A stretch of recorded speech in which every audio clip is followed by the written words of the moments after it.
dây thú phương cho nó sao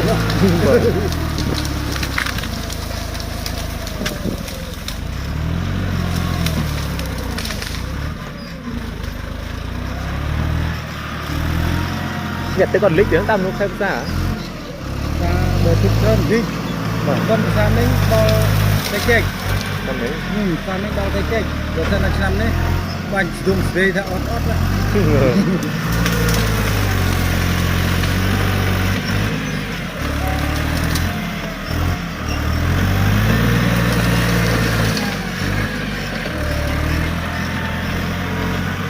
anh đốt lông bay bom con đo cái nào thế cho bạn ót chè đi ót chè yeah thật đi còn nghề đấy đâu thì nữa ai lười nó vào đi mở nghe anh nghề ấy ở đây nghề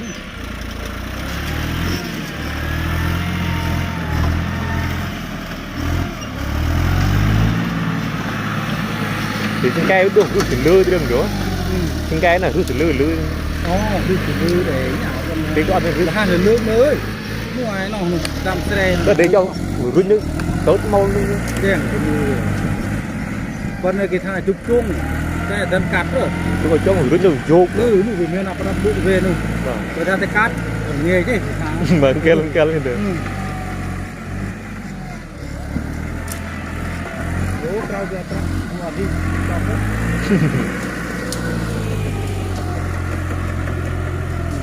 xem được hướng dương gì đi lâu ngày hào mà có mà xây lên về tung tiết bur đời chơi mình nồi rom nạ Việt nữa vâng rom đây kinh tiền được muốn nữa nhưng mà tôi không hỏi đó bạn này cái cụ về mua pro xinh à cho bà từ anh thương không nghe trên đi vâng anh thao cung mua mà mong cái lá mà mong chết đi máu rồi hụt thao về mua tì đây lắm vâng mà mong cột mong cột ở cái đập mượn lúc kế pram tầm đập mướn tầm bình đập mượn đôi nhá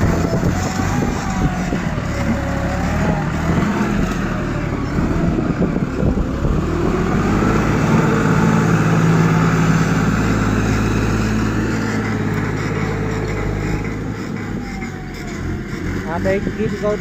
anh sợ lên mày bà viên kim cho một tình huống nữa mà bị vô cơ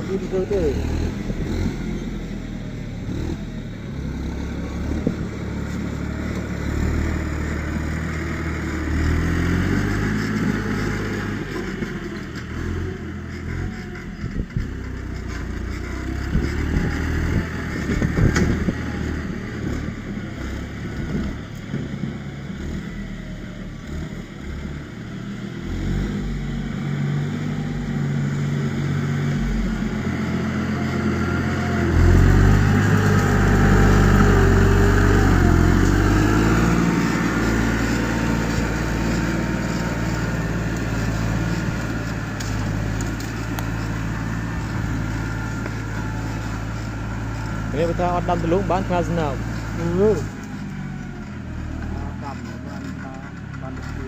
Ban đây để thấy nó đi qua cái bông này.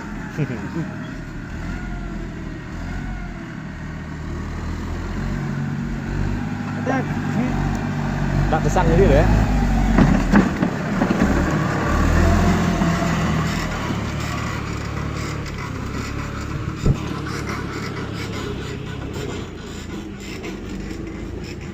Làm cái này cũng bục mà mình tạm để có này cắt một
cắt lạ nó ở phong phang nó ngồi từ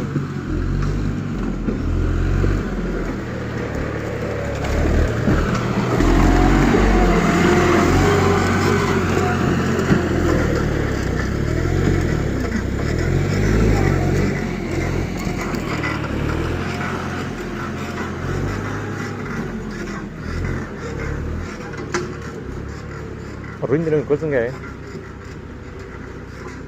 rồi bị ruin như rồi ruin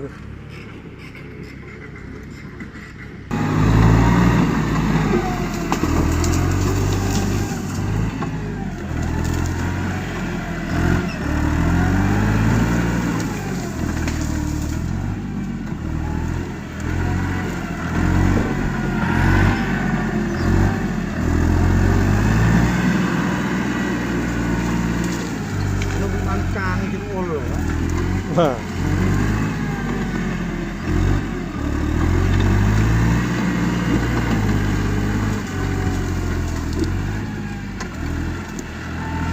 càng được cùng cái ngôi đâu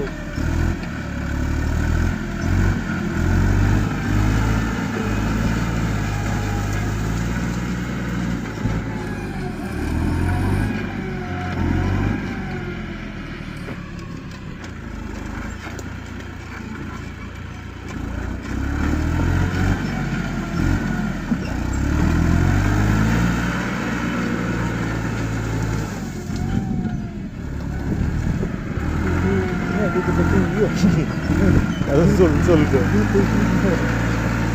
rồi thong ấy là tung nó cầm côn thế thong một bã này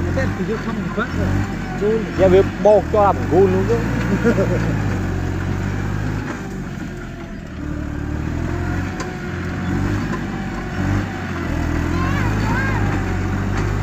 căn tung cái này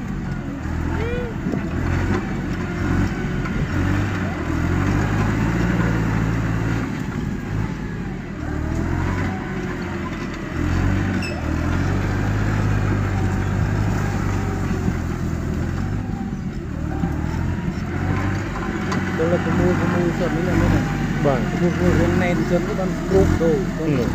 nuôi cái trâu nó cũng nuôi con mình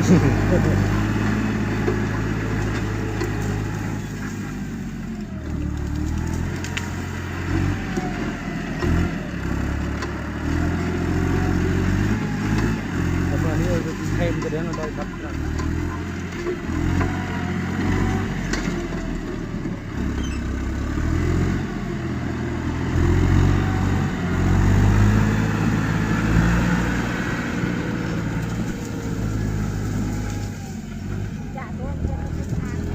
ăn ơi lưng thịt là làm anh tạch nhé hôm đây để mình trong món đây nữa mà món đấy nó xì chen bà một cái nông đầy nhỉ anh chấp một đôi mét rồi thì đi trên cho ăn lấy chung luôn cốt đi thế nào thế cây đòn anh ấy ban anh ấy về 30 mét và đến